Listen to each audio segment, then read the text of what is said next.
The release of Route 23 in Centaura introduced our first glimpse of tank versus tank combat.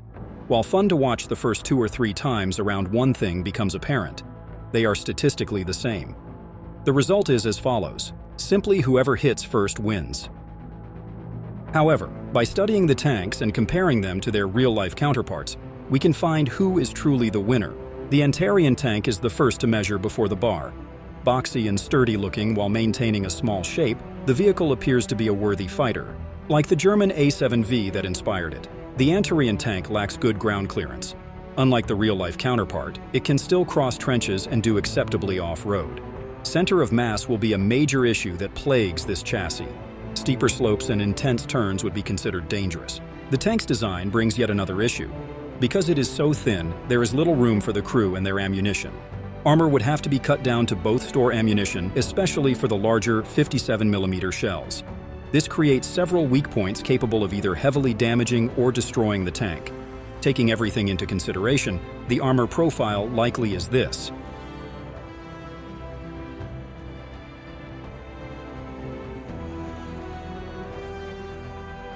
The cannon is a simple 57mm gun firing solely high explosive shells, based on what we see as they engage enemy positions. HE is not viable for use against many tanks. Fortunately for Antares, this blunder is shared also by Aquila. A major advantage to this tank is visibility. The many viewports give the driver situational awareness rarely seen in tanks until after the Second World War. Unfortunately for the driver, the armor protecting them is easily penetrated by an anti-tank rifle, while open to heavy damage by shrapnel and sustained small arms fire. During Anarian conquests, drivers called their home the shell shock box due to the amount of oncoming projectiles.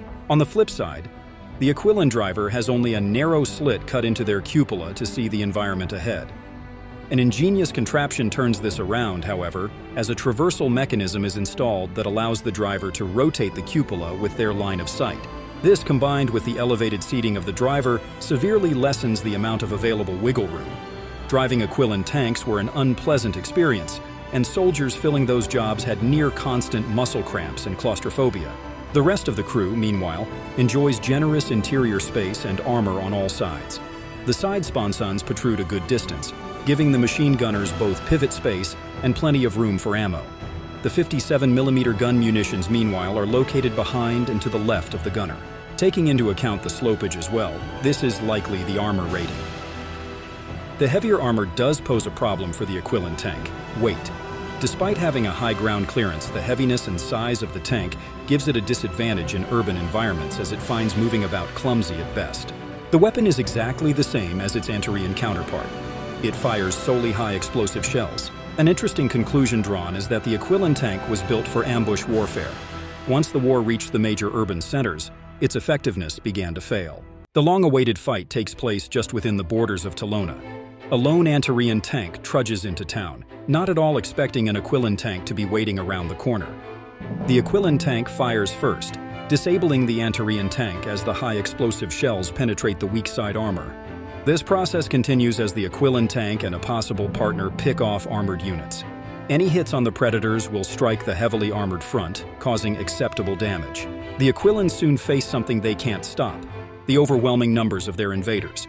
The tanks would be pushed further into the city, where aware Anarian tank drivers then flank and destroy their opponents from the sides. Even if many Anarian tanks die, more will be built. The same cannot be said about the Aquillin tanks. Despite being a better tank, the Aquillin tank would not be able to keep up with the more nimble and vigilant Anarian tank, as it is pushed from where it was intended to be. In a duel, the Anarian tank will always lose, but in an operational setting towards the end of the Aquillin campaign, the ants come out on top. But as always, the things we cannot see are subject to our own imagination, each different between any person.